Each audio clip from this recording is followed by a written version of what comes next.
Welcome to the Liberated Feminine Podcast. I'm Lucy Lampe, your host. And if you have ever found yourself thinking, God, I'm such a baddie when I'm single. I'm so whole, I'm so sovereign, I'm so healed. And then as soon as I get into a relationship or within X amount of time after, I'm this anxious mess, or I'm this avoidant mess, or I'm just kind of, I'm not myself anymore. I lose myself. This is for you. Okay. There are certain depths and layers of attachment wounds that you may be carrying that can only be exposed when you are in a relationship, when you have opened your heart to someone, when you have opened yourself to the possibility of being deeply seen, and at the same time opened yourself to the possibility of being abandoned and rejected. This is in the umbrella, like, let's say if we zoom out and look at this in the bigger picture, it's not limited to intimate relationships. Okay, I want to make this clear, because if you are not in a romantic relationship, but you have, let's say, friendships or family relationships or professional relationships that bring out the attachment wounds, the relational wounds that you may have, then this is applicable here as well. It's just that, in these intimate relationships, they tend to come out a little extra. Okay, let's be real. Let's be really honest. You might think, oh God, I'm securely attached. I've worked through all my stuff. I've done all this inner child healing, all of this spiritual awakening. And then you get into a relationship where the real is real. And life is lifing. I feel like that's something Theo Von would say. and more stuff comes up and you think, oh shit, I'm repeating a pattern, or I'm not as healed as I thought. So number one thing I want to emphasize here is do not shame yourself. All right. Catch yourself when you feel that self-judgment or that self-criticism that you are not as healed as you thought you were. It's totally okay. It's actually something to celebrate and get excited about. It's like, oh, this is being exposed or revealed to me simply because my partner and I are coexisting exactly as we are in this moment, in this scenario. And this is a gift. So it's not something to fix, but it's something to explore.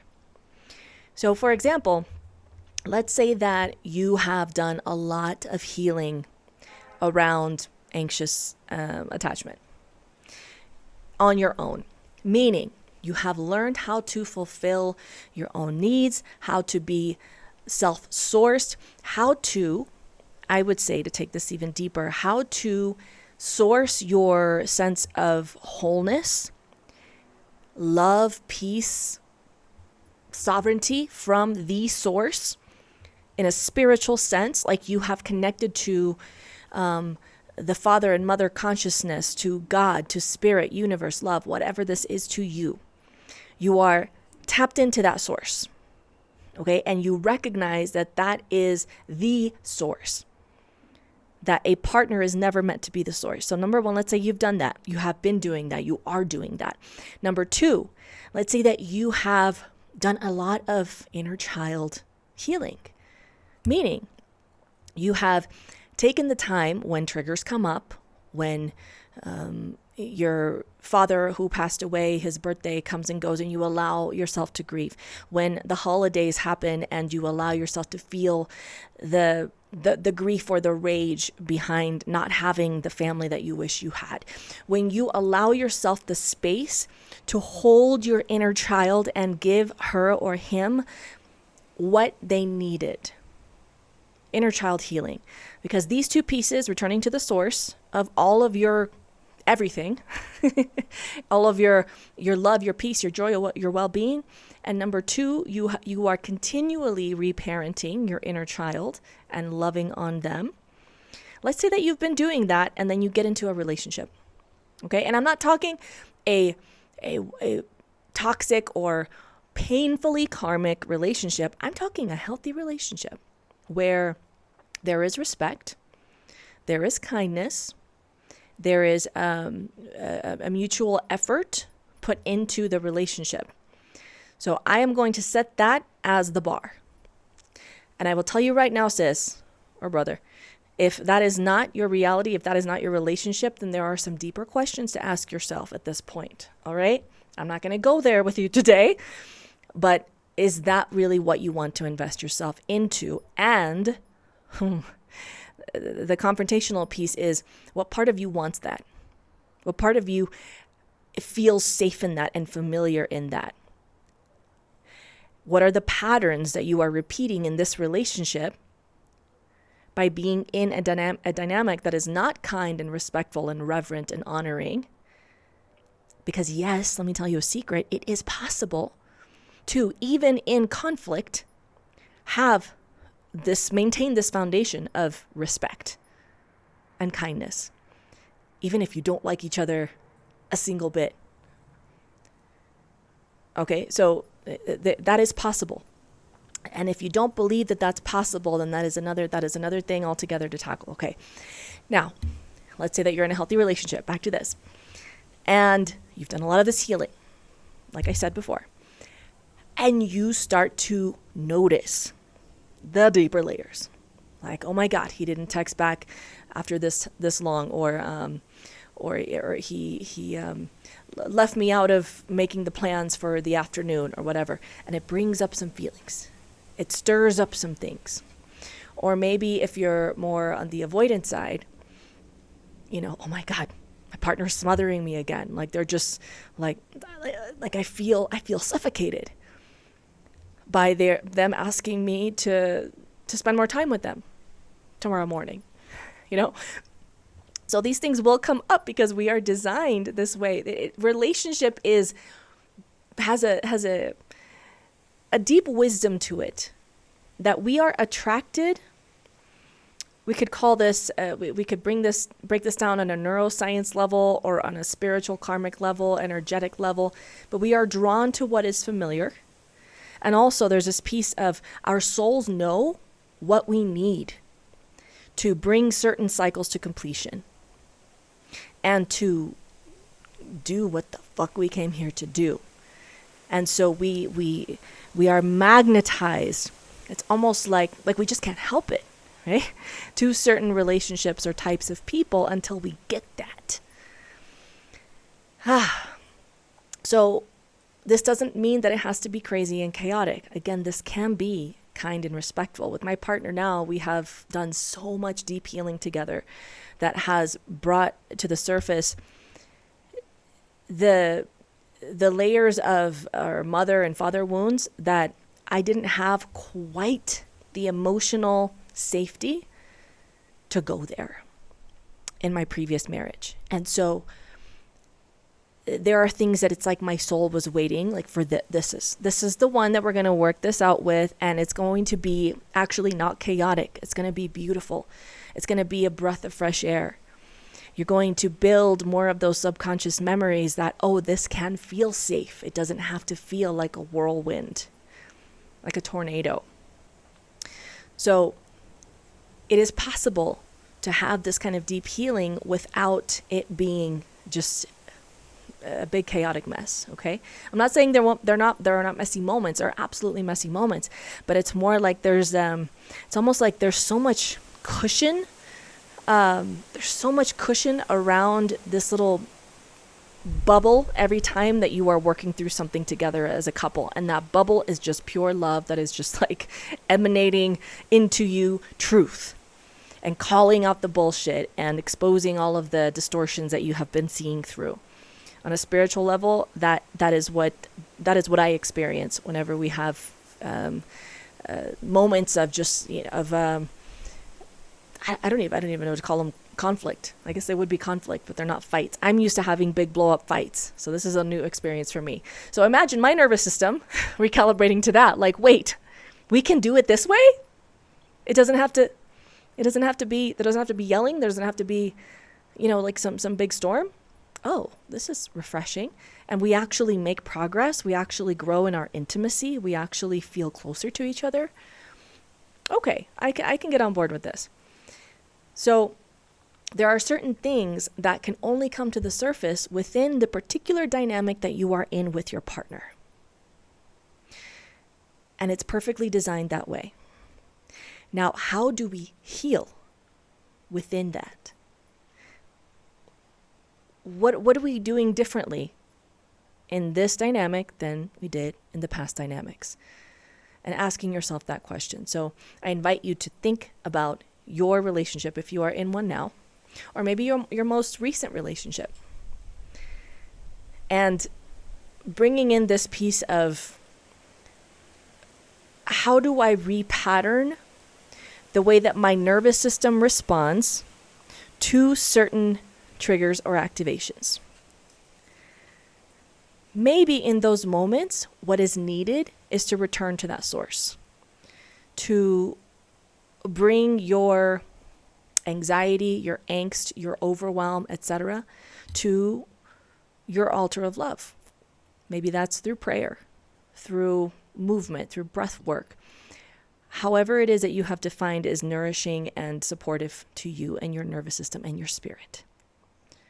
Maybe in those moments you need to return back to loving on your inner child and nurturing them and giving them the validation and the acknowledgments that they need. And that directly translates into you today. Or maybe what you can do differently is, let's say if you usually retreat, you stay. If you usually lean in and become an intrusive energy in your partner's space, you lean back. And over time, the repetition of that new response, instead of just your first reaction, you catch yourself doing the reaction and you pause and you say, okay, I'm gonna respond differently. I'm not going to chase him down and yell at him through the bathroom door. I'm going to go into my space and do my own work in my body and go through the stories that my mind is telling me about what this means and look at the fears that are screaming at me right now and just be with that. Respond differently. And over time, the cumulative effect of responding differently builds in your subconscious mind that I can do this differently. I am not my attachment style. I am not my anxiety. I am not my avoidance. And B, it's also reinforcing a new way of being. It's making that your new default. However much repetition that takes for you specifically, I don't know. I can't tell you that. But I know that for me, ooh boy, yeah, we're talking some years of consistent practice in my previous relationship, in my marriage. And then even with that, in this partnership, it's like, how can I deepen that embodiment? How can I grow in that way of being that is secure? And here's an important bit that I do not want you to miss. 13 minutes in, I'm getting to this point, okay? Is that the more secure you become in yourself, the more secure of an attachment you develop with yourself, with the source, and with your partner, what's going to happen is you're going to feel more, not that it's not going to feel scary. It will absolutely feel just fucking terrifying sometimes, but you'll feel more secure in asking for what you actually need. You'll feel more secure in sharing about the deeper fears that are coming up.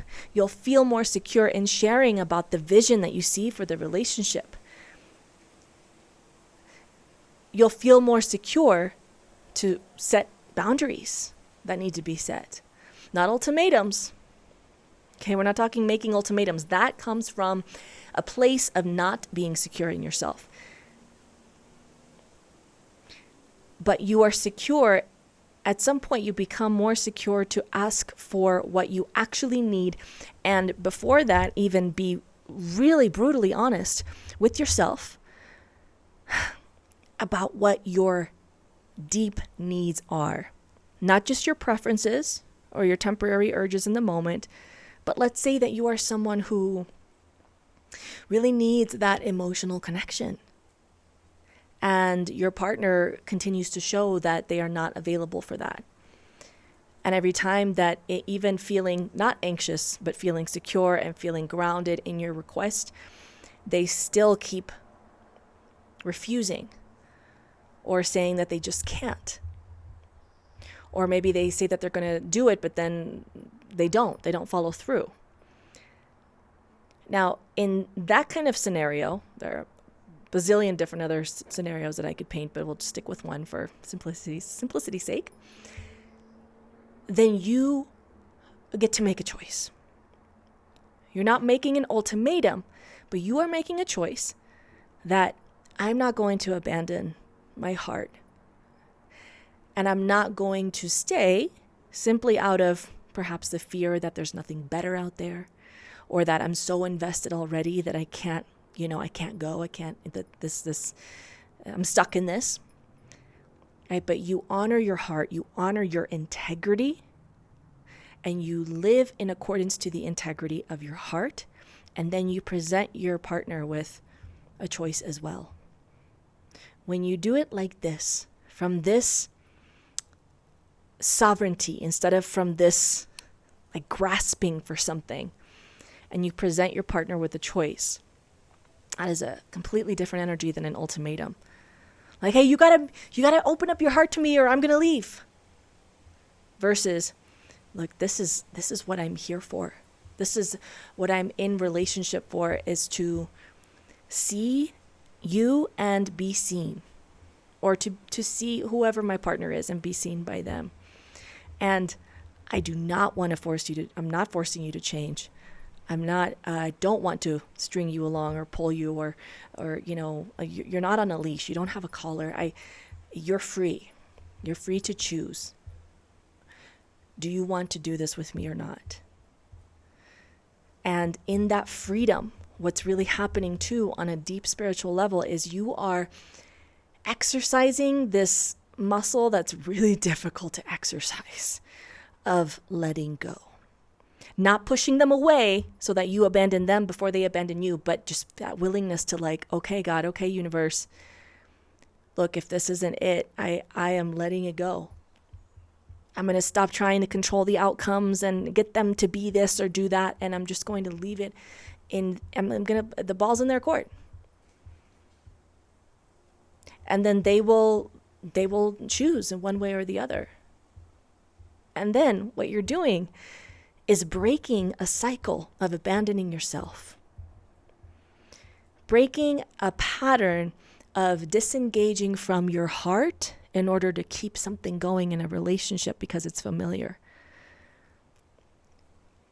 And see, imagine trying to do this kind of healing, right? This kind of work of completion by yourself. You just can't, because life has to give you the opportunities. You don't have the raw materials to work with to go there. You don't have the textbook. You can talk about it all day until you're blue in the face. My attachment style is this. I'm healing like this. I've done this healing work. But when the rubber hits the road, honey, and you get to do that work in relationship, it's like when you get into the loving relationship, the work has just begun. I know that's not what a lot of people want to hear. They want to live in this fantasy that I'm going to be healed. I'm going to be just the ultimate baddie, and I'm going to find my person. I'm going to manifest my ultimate lover, and we're just going to live like perfectly happily ever after. And yeah, you can live happily ever after. And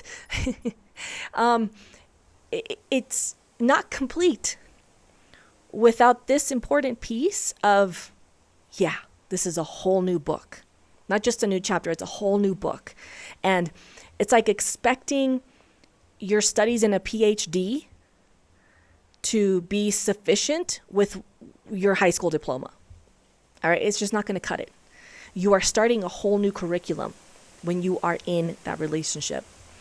So, again, the key pieces to this: you continue to do the things that self-source, right? You don't stop doing that just because you found your person and now you're going to be in your, twin flame, divine bliss forever and ever. Amen. You continue doing the things that nourish you. You continue that. I cannot stress that enough. You continue that. Your partner is not a replacement for that. And then as the opportunities come up for you to respond differently, you do. You do.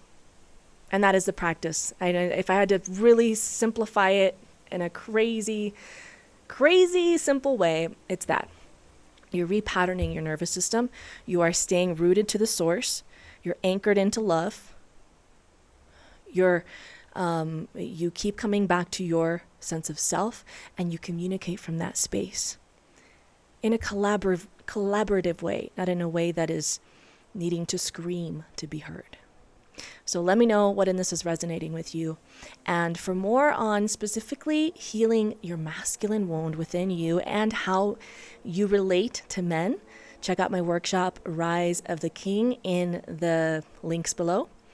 And until next time, here's to liberating your wild feminine heart.